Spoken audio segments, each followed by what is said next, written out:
Hello and welcome to House News. In Indonesia, medicinal plants are widely used in traditional medicine. Some of medicinal plants also have been developed as modern drugs. Regrettably, the SOE's pharmaceutical industry in Indonesia currently lags behind in comparison to private or global pharmaceutical. Responding to the rise of sexual violence cases against women and children in Indonesia after the draft on the crime of sexual violence or TPKS bill approved as the Parliament initiative, Commission 8 of the House pushed the bill to be passed immediately. The government has decided to reduce the mandatory quarantine period for international travelers from 5 to 3 days starting on March 1, 2022. The Secretariat General of the House is now preparing the 144th Inter-Parliamentary Union Assessment or IPU General Assembly in Nusa Dua, Bali. New coronavirus strain causes many countries to tighten their borders and release the travel restrictions. Mistakes from the COVID-19 response must not be repeated in future pandemic planning, including in Indonesia. Sunday's Pepsi Super Bowl halftime show not only featured some of the greatest artists in hip-hop, but it also saw Eminem taking a knee. The kneeling gesture became a subject of controversy when former NFL quarterback Colin Kaepernick used it as an act of protest against police brutality and racial discrimination. Indonesia is now rich with various kinds of herbal and living pharmacies. Unfortunately, the SOE's pharmaceutical industry currently lags behind in comparison to private or global pharmaceutical. When visiting Bio Farma Ltd in Bandung, West Java, member of Commission 7 of the House, Lamhot Sinaga says, Commission 7 of the House supports the development of Bio Farma Ltd to reduce the import of raw materials so they're able to be independent and compete in medicine market. Bio Farma ini sekarang kan jadi holding yang membawahi Indofarma dan Kimia Farma. Nah, ketiga industri farmasi BUMN kita ini adalah menjadi tulang punggung terkait ketahanan kesehatan kita di Indonesia. Nah, kalau holding Bio Farma ini dan juga grup farmasi BUMN ini tidak bisa mengejar ketertinggalan, maka kesehatan Republik ini itu akan sangat terganggu.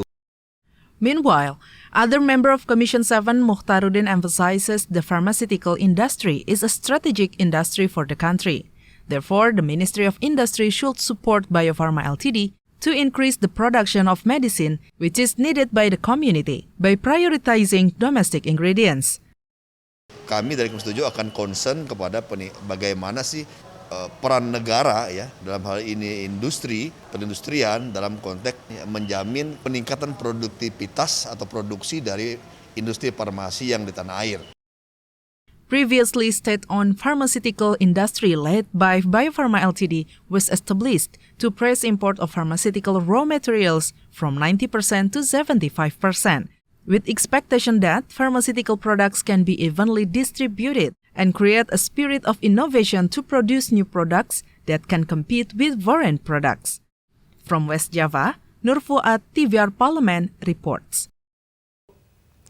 In the opening of plenary session in the House of Representatives Building Jakarta, Speaker of the House Puan Maharani announced the TPKS bill is finally approved as a Parliament initiative.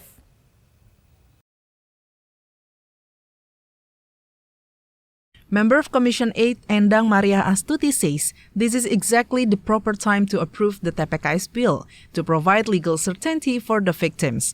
She demands the TPKS law well executed by law enforcer. Endang hopes prevention and protection of victims can become a priority to prevent any sexual violence against women and children in the future. Artinya apa? Pencegahan ini menjadi penting dan pencegahan ini harus tidak bisa dilaksanakan sendiri oleh misalnya Kementerian Pemberdayaan Perempuan, tapi seluruh stakeholder melibatkan juga seluruh kementerian yang ada.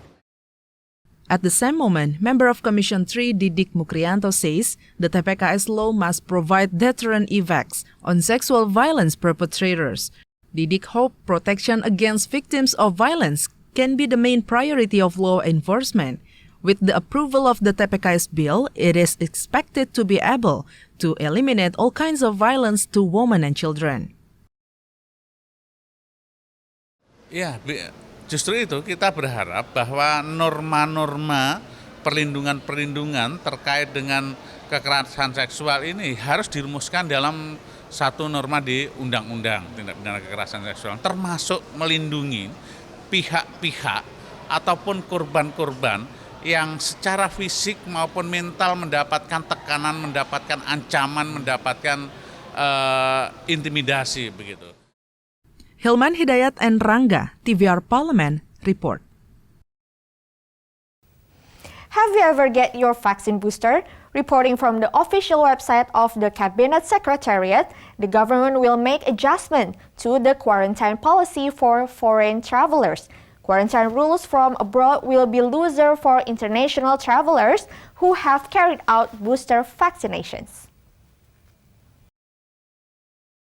Government plans to reduce the quarantine duration for foreign travelers to 3 days on March 1st, 2022. This was conveyed by the Minister of Tourism and Creative Economy Sandiaga Salahuddin Uno in a virtual weekly press briefing regarding the results of a limited meeting on the implementation of restrictions on community activities or PPKM.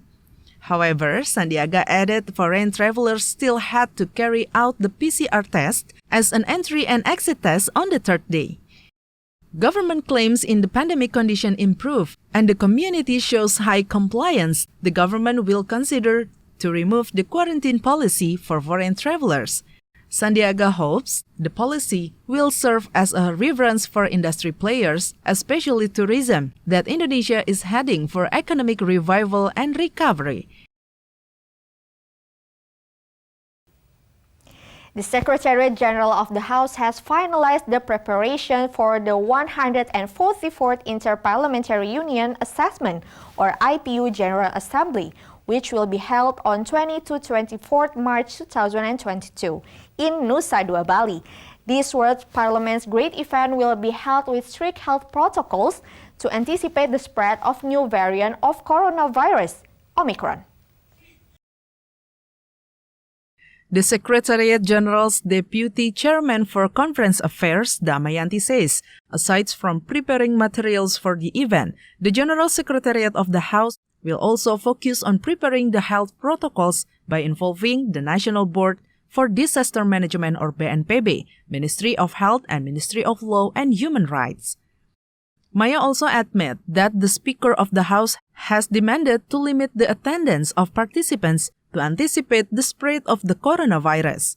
Maya adds General Assembly events will be attended by more than 1,000 delegations from the 179 countries expected to giving a positive impact to the domestic economy. This event also could be a momentum to show the leadership capacity of Indonesia Parliament as third biggest state parliament democracy in the world. Ini persiapan untuk sidang IPU 144 di Bali ini memang sudah sangat dekat gitu ya. Jadi ada beberapa hal tadi hasil rapat kami, dua hal yang sangat penting. Selain materi yang harus disiapkan adalah ini dengan keadaan protokol kesehatan yang ketat, karena sampai saat ini seluruh dunia masih kena wabah dari COVID.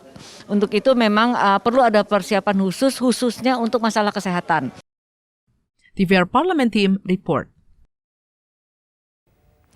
To anticipate the third wave of COVID-19 and the increasing Omicron variant, the Vice Chairman for the People's Welfare of the House, Muhaimin Iskandar, urged the government to tighten the implementation of the host protocol and closing the entry points of Indonesia, especially for foreign citizens and travelers. Data from the Ministry of Health show 72 countries have been impacted by the spread of COVID-19 Omicron variant. In Indonesia, there's 506 people already exposed by Omicron after traveling abroad. Considering the speed of Omicron transmission in Indonesia, Muhaimin Iskandar urges the government to issue strict rules or travel advisory for closing the entry to Indonesia and restrict the foreign citizen. Muhaimin also demanded the abroad traveler should be quarantined for 14 days without negotiation. Strengthening health protocols in all public facilities is absolutely needed and supported with supervision from COVID officers and authorized authorities. Kita sudah menyaksikan langsung bahayanya, penyebarannya yang luas, tetap protokol kesehatan nomor 1. Yang kedua, tutup perjalanan ke luar negeri, baik ke dalam maupun ke luar negeri, seperti beberapa negara yang sudah menyesal. Amerika menyesal, Turki menyesal, Inggris menyesal, gara-gara terlalu membuka diri tanpa ada pembatasan. PNK sendiri mengantisipasi bahwa gelombang ketiga kemungkinan akan ada. Jadi himbauan kepada masyarakat sendiri? Saya kira kita harus waspada. Liburan kemarin sudah meledak kayak begitu. Jangan diteruskan. Kita harus betul-betul ketat prokesnya. Hilman Hidayat and Syamsul, TVR Parlemen, report. Now we move to other news that happened outside the parliament. Have you seen the 2022 Super Bowl halftime show? This show featured a handful of hip-hop legends, was a love letter to Black history in Los Angeles, California. Featured performance Snoop Dogg, Dr. Dre, Eminem, 50 Cent, Mary J. Blige, and Kendrick Lamar. Sunday's Pepsi Super Bowl halftime show not only featured some of the greatest artists in hip-hop, but it also saw Eminem taking a knee. Eminem takes a knee during Super Bowl halftime show. After the rapper performed his 2002 hit Lose Yourself, the kneeling gesture became a subject of controversy when former NFL quarterback Colin Kaepernick used it as an act of protest against police brutality and racial discrimination. Some online, including Los Angeles Lakers legend LeBron James, hailed it as the greatest halftime show. Many praised it for showcasing Los Angeles pride and leaning millennial into nostalgia. And that's House News for today. I'm Alda Gustari. Thank you for watching, everyone, and have a good day.